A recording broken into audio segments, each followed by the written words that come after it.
Le président iranien, Massoud Pezeshkian, est arrivé à Moscou ce vendredi 17 janvier pour signer un accord qualifié de « partenariat stratégique global ».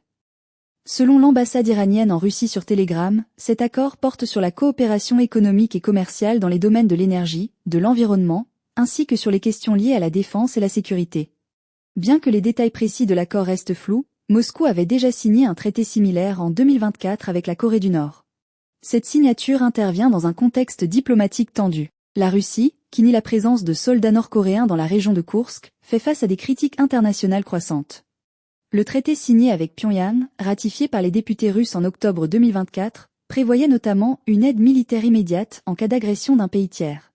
Ce point a soulevé des interrogations sur la possibilité d'inclure une clause similaire avec Téhéran, d'autant plus que l'Ukraine accuse régulièrement la Russie d'attaques massives de drones Shahid. Lors d'une conférence de presse mardi, le ministre russe des Affaires étrangères, Sergueï Lavrov, a minimisé ce type de préoccupation.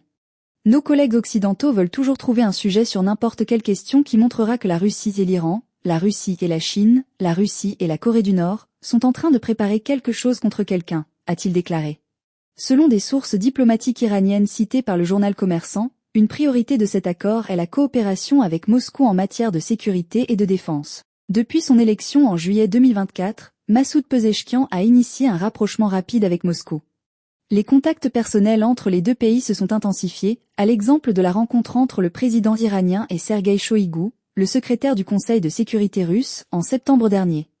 Annoncé depuis l'automne, l'accord a été signé peu avant l'investiture de Donald Trump, le 20 janvier 2025. Certains analystes estiment que cette signature pourrait être perçue comme un message à Washington. Cependant, le porte-parole du Kremlin a insisté cette semaine sur le fait que la date de signature de l'accord n'a rien à voir avec celle de l'investiture de Trump.